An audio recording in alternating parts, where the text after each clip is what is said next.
ಮೊದಲನೇದು ಗೃಹಿಣಿ ಆದರೆ ನೀನು ಮಾಡುವ ಕೆಲಸವನ್ನು ಪ್ರೀತಿಸಬೇಕು. ಮನೆ ಕೆಲಸ, ಗಂಡನ ಪ್ರೀತಿಸ್ತೀನಿ, ನನ್ನ ಮಕ್ಕಳು ಪ್ರೀತಿಸ್ತೀನಿ, ನಮ್ಮ ಅಪ್ಪ ಅಮ್ಮ ಅಪ್ಪ ನನಗೆ ಅನ್ಕೊಂಡ್ಬಿಟ್ರೆ ಆಫೀಸ್ಗೆ ಹೋಗಿಲ್ಲ, ದುಡ್ಡು ಹಾಗೆ ಬಂದ್ಬಿಡುತ್ತಾ?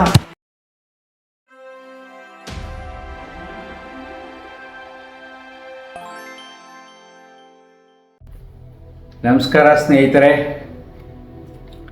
ನಮ್ಮ ಯೋಗ ತರಗತಿಯಲ್ಲಿ ಒಬ್ಬರು ಲೇಡಿ ಒಂದು ಕ್ವಶನ್ ಕೇಳಿದ್ರು, ಗುರುಜಿ ಮೆಂಟಲಿ ಫಿಸಿಕಲಿ ಸ್ಟ್ರಾಂಗ್ ಆಗಿರಬೇಕು, ಏನು ಮಾಡಬೇಕು ಅಂತ.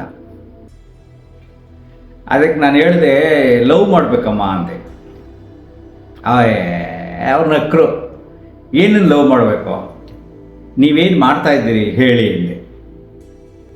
ನಾನೇನು ಲವ್ ಮಾಡ್ತಾಯಿದ್ದೀನಿ, ಮಾಮೂಲಿ ನನ್ನ ಗಂಡನ ಪ್ರೀತಿಸ್ತೀನಿ, ನನ್ನ ಮಕ್ಕಳು ಪ್ರೀತಿಸ್ತೀನಿ, ನಮ್ಮ ಅಪ್ಪ ಅಮ್ಮ ಅತ್ತೆ ಮಾವ ಇವನ್ನೆಲ್ಲ ಪ್ರೀತಿಸ್ತೀನಿ ಅಂದರು. ಅದಲ್ಲ, ಬದುಕಿನಲ್ಲಿ ಮನಸ್ಸು ಸ್ಟ್ರಾಂಗ್ ಇರಬೇಕು ಅಂದರೆ, ದೇಹ ಸ್ಟ್ರಾಂಗ್ ಇರಬೇಕು ಅಂದರೆ ಮುಖ್ಯವಾಗಿ ಈ ಮೂರನ್ನು ಪ್ರೀತಿಸಬೇಕು. ಯಾವುದು ಮೂರು?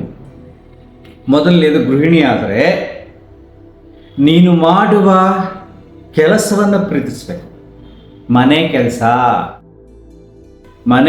ಪ್ರೀತಿಸಬೇಕು. ಹೇಗೆ ಅಂದರೆ, ನೀನು ಮನೆ ಕೆಲಸ ಎಲ್ಲ ಮಾಡಿ ಮನೆನ ನೋಡಿದ್ರೆ ಖುಷಿಯಾಗಬೇಕು. ಎಲ್ಲೆಲ್ಲಿ ಯಾವ ವಸ್ತುಗಳನ್ನಿಟ್ಟಿದ್ದೀನಿ, ಮನೆಯನ್ನು ಹೇಗೆ ನಾನು ಅಲಂಕಾರ ಮಾಡಿದ್ದೀನಿ, ಸಣ್ಣ ಪುಟ್ಟ ಗಿಡಗಳನ್ನು ನಾನು ಎಲ್ಲಿ ಇಟ್ಟಿದ್ದೀನಿ, ಸಣ್ಣ ಪುಟ್ಟ ಪಾತ್ರೆಗಳನ್ನು ನಾನು ಎಲ್ಲಿಟ್ಟಿದ್ದೀನಿ, ಅದೆಲ್ಲ ರೆಡಿ ಮಾಡಿ ಮನೆಯೆಲ್ಲ ಒರೆಸಿ ಗುಡಿಸಿ ಎಲ್ಲ ಆದಮೇಲೆ ಮನೆ ನೋಡಿದ್ರೆ ಖುಷಿ ಕೊಡಬೇಕು. ಮನೆ ಕೆಲಸ ಮಾಡೋಕ್ಕೆ ಖುಷಿಯಾಗಬೇಕು. ಇದು ಮೊದಲನೇದು. ಎರಡನೇ ಖುಷಿ, ತುಂಬ ಕಾಲ ಕಳಿತೀವಿ ನಾವು. ಬೆಳಗ್ಗೆ ಹೊತ್ತು, ಮಧ್ಯಾಹ್ನದ ಹೊತ್ತು, ಸಂಜೆ ಹೊತ್ತು, ಮಿನಿಮಮ್ 3 to 4 hours ನಾವು ಟೈಮ್ ಸ್ಪೆಂಡ್ ಮಾಡ್ತೀವಿ. You must love your cooking. ನೀನು ಅಡುಗೆ ಮಾಡುವುದನ್ನು ಸಂತೋಷ ಪಡಬೇಕು, ಖುಷಿ ಪಡಬೇಕು. ಅಡುಗೆ ಮಾಡುವ ವಿಧಾನದಲ್ಲಿ ಹೊಸತನ ಇರಬೇಕು. ಅಡುಗೆ ಮಾಡಬೇಕಾದ್ರೆ ನಿಮಗೆ ಖುಷಿ ಆಗಬೇಕು.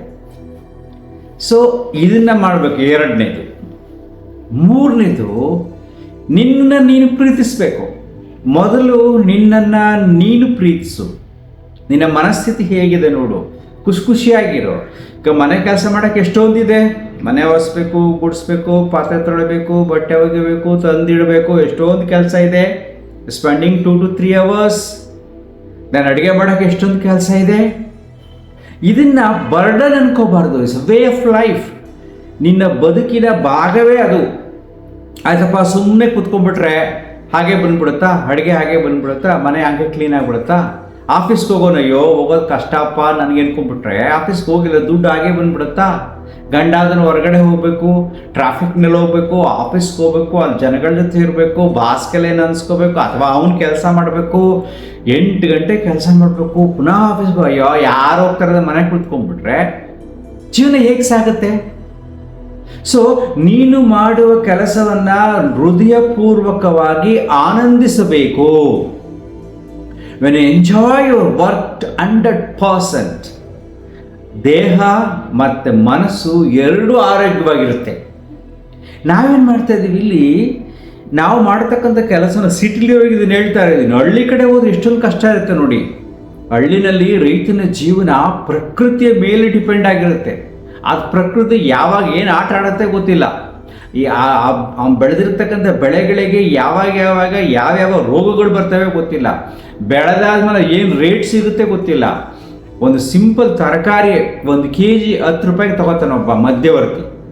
ಒಂದೇ ದಿನ, ಒಂದು ದಿನನಿಲ್ಲ, 1 ಗಂಟೆ 2 ಗಂಟೆ ಇಲ್ಲಿಂದ ಅವ್ನು ತೆಗೆದು ಕೊಡ್ತಾನೆ, 20 ರೂಪಾಯಿ ಕೊಡ್ತಾನೆ. 20 ರೂಪಾಯಿಗೆ ತಗೊಂಡವನು ಹೊರಗಡೆ ಬಂದು 40 ರೂಪಾಯಿಗೆ ಮಾರ್ತಾನೆ. ಇವನು 6 ತಿಂಗಳು ಬೆಳೆದಿರ್ತಾನೆ, ಬರೀ ಕೆಜಿಗೆ 10 ರೂಪಾಯಿ ಸಿಗುತ್ತೆ. ಅದೇನು with all the risk.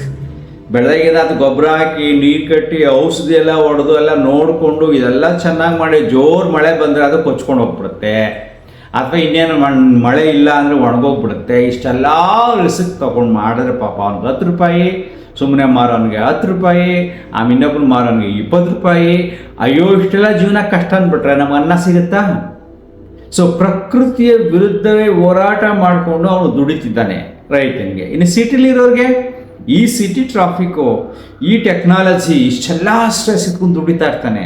So ಗೃಹಿಣಿ ಆದವಳು ಏನು ಮಾಡ್ತಾಳೆ, ಆ್ಯಕ್ಚುಲಿ ಗೃಹಿಣಿ ಆದವಳಿಗೆ ಎಷ್ಟು ಸೊಗಸಾಗಿರುತ್ತೆ ಗೊತ್ತಾ, ತಾನು ಮಾಡುವ ಕೆಲಸವನ್ನು ಸ್ವೀಕಾರ ಮಾಡಿಕೊಂಡು ಖುಷಿಪಟ್ಟರೆ ಮನೆ ಚೆನ್ನಾಗಿರುತ್ತೆ, ಮತ್ತು ಅಡುಗೆ ಚೆನ್ನಾಗಿರುತ್ತೆ, ನಿನ್ನ ಮನಸ್ಸು ಚೆನ್ನಾಗಿರುತ್ತೆ, ನಿನ್ನ ದೇಹ ಚೆನ್ನಾಗಿರುತ್ತೆ.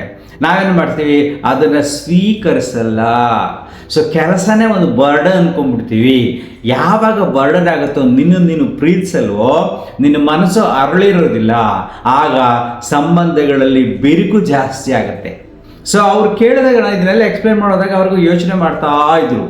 ನೋಡಿ, ಯಾರು ಗಂಡಸಾದರೆ ಕೆಲಸಕ್ಕೆ ಹೋಗೋಕ್ಕೆ ಒಂದು ಸಂತೋಷ ಪಡಬೇಕು. ಆಫೀಸ್ಗೆ ಹೋಗ್ತಾ ಇದ್ದೀನಿ ಅಂತ ಖುಷಿಯಾಗಿ ಹೋದರೆ, ಆಫೀಸಿಂದ ಬರ್ಬೇಕಾದ್ರೆ ಖುಷಿಯಾಗಿ ಬಂದರೆ ಅವನ ಆರೋಗ್ಯ ಚೆನ್ನಾಗಿರುತ್ತೆ, ಅವನು ಎಲ್ಲರ ಜೊತೆ ಖುಷಿಯಾಗಿರ್ತಾನೆ. ಕೆಲವರಿಗೆ ಆಫೀಸ್ಗೆ ಹೋಗೋದೇ ಟೆನ್ಷನ್ನು, ಯಾಕೆಂದರೆ ಪ್ಲ್ಯಾನ್ ಇಲ್ಲ, ಡಿಸಿಪ್ಲಿನ್ ಇಲ್ಲ ಲೈಫ್ನಲ್ಲಿ. ಅದರ ಮಹತ್ವ, ತನ್ನ ದುಡಿಮೆಯ ಮಹತ್ವ ಏನು, ಬದುಕಿನ ವಾಸ್ತವಕತೆಗೆ ಏನು, ಅದನ್ನು ಅರ್ಥ ಮಾಡ್ಕೋಬೇಕು. ದುಡಿದು ಸುಮ್ಮನಿದ್ಬಿಟ್ರೆ ಎಲ್ಲಿಂದ್ರಿ ಬರುತ್ತೆ? ಅದು ದುಡಿಬೇಕಾದ್ರೆ ಏನು ಮಾಡಬೇಕು, ಅದಕ್ಕೆ ಪ್ಲ್ಯಾನ್ ಮಾಡ್ಕೋಬೇಕು, ಶಿಸ್ತಿರಬೇಕು, ಆ ಮಾಡುವ ಕೆಲಸವನ್ನು ಎಂಜಾಯ್ ಮಾಡಬೇಕು. ಆಫೀಸಿಂದ ಬರಬೇಕಾದ್ರೆ ಮನೆಗೆ ಖುಷಿಯಾಗಿರಬೇಕು, ಯಾಕೆ ಮನೆ ತುಂಬ ಕ್ಲೀನಾಗಿರುತ್ತೆ, ಒಳ್ಳೆ ಅಡುಗೆ ಇರುತ್ತೆ, ಹೆಂಡತಿಯ ಮನಸ್ಸು ಅರಳಿರುತ್ತೆ, ನಗು ಇರುತ್ತೆ, ತಂದೆ ತಾಯಿಗಳು ಖುಷಿಯಾಗಿರ್ತಾರೆ, ಮನೆಗೆ ಬರೋಕ್ಕೆ ಖುಷಿಯಾಗಿರಬೇಕು. ಈ ರೀತಿಯಾಗಿ ನಾವು ಬದುಕನ್ನು ನಿರೂಪಿಸ್ಕೊಂಡ್ರು ಮಾತ್ರ ಸೊಗಸಿರುತ್ತೆ. ನಾವು ಮಾಡೋ ಕೆಲಸವಂತೂ ಮಾಡ್ತೀವಿ, ಎಲ್ಲರೂ ಬೇಸರ ಮಾಡ್ಕೋತೀವಿ, ನಾವು ಅದನ್ನು ಮಾಡೋ ಕೆಲಸವನ್ನು ನಾವು ಪ್ರೀತಿಸೋದಿಲ್ಲ. ಹಾಗೇನಾಗುತ್ತೆ, ಮನಸ್ಸು ಮತ್ತು ದೇಹದಲ್ಲಿ ಒತ್ತಡ ಉಂಟಾಗತ್ತೆ, ಅಂದರೆ ಸ್ಟ್ರೆಸ್ ಆಗುತ್ತೆ. ಮನಸ್ಸಿನ ಸ್ಟ್ರೆಸ್ ಆಗುತ್ತೆ, ಫಿಸಿಕಲಿ ಸ್ಟ್ರೆಸ್ ಆಗುತ್ತೆ. That will converted into disease. ಯಾವ ದೇಹದಲ್ಲಿ ಮನಸ್ಸಿನಲ್ಲಿ ಒತ್ತಡ ಜಾಸ್ತಿ ಆಗುತ್ತೋ ಬೆಳಗಿಂದ ಸಂಜೆವರೆಗೂ ಅದು ಕಾಯಿಲೆಯಾಗಿ ಮಾರ್ಪಾಟಾಗುತ್ತೆ. ಸೊ ಅದಕ್ಕೆ ನಾನು ಹೇಳ್ತಾ ಇರ್ತೀನಿ ಯಾವಾಗಲೂ, ನೋಡ್ರಪ್ಪ, ಯಾವ ಕೆಲಸನೇ ಆಗಲಿ ಫಸ್ಟ್ ಅದನ್ನು ಅರ್ಥ ಮಾಡ್ಕೊಂಡು ಅದನ್ನು ಪ್ರೀತಿಸಿ ಅದನ್ನು ಎಂಜಾಯ್ ಮಾಡು, ಖುಷಿ ಪಡೋ. ಹಬ್ಬ ಇದು ಮಾಡಿದಪ್ಪ, ಎಷ್ಟು ಚೆನ್ನಾಗಿ ಬಂದಿದೆಯಲ್ವಾ ಅನ್ನೋ ನಿನಗೆ ಖುಷಿ ಪಡೋ. ಆಗ ಮನಸ್ಸು ಖುಷಿಯಾಗುತ್ತೆ, ದೇಹಕ್ಕೆ ವಿಶ್ರಾಂತಿ ಸಿಗುತ್ತೆ, ಅಂದರೆ ದೇಹ ರಿಲ್ಯಾಕ್ಸ್ ಆಗುತ್ತೆ. ಆಗ ಸಹಜವಾಗಿ ನಿನ್ನಲ್ಲಿ ಆನಂದ ಮೂಡಿ ಬರುತ್ತೆ. ಸೊ ಎಲ್ಲಿ ಫಿಸಿಕಲ್ ಸ್ಟ್ರೆಸ್, ಮೆಂಟಲ್ ಸ್ಟ್ರೆಸ್ ಇದೆಯೋ ಅಲ್ಲಿ ದೇಹ ಮತ್ತು ಮನಸ್ಸು ಎರಡೂ ವೀಕ್ ಆಗುತ್ತೆ. Because they are not enjoy what they are doing. I am telling you, ನೀವು ಗೃಹಿಣಿಯಾಗಲಿ ಗಂಡಸರಾಗಲಿ ಈ ವಿಡಿಯೋ ನೋಡೋರು, ನೀವು ಮಾಡುವ ಕೆಲಸವನ್ನು ಪ್ರೀತಿಸಿ ಎಂಜಾಯ್ ಮಾಡಿ, ನೆಮ್ಮದಿಯಾಗಿ ನಿದ್ರೆ ಬರುತ್ತೆ ಅಲ್ವಾ? Thank you.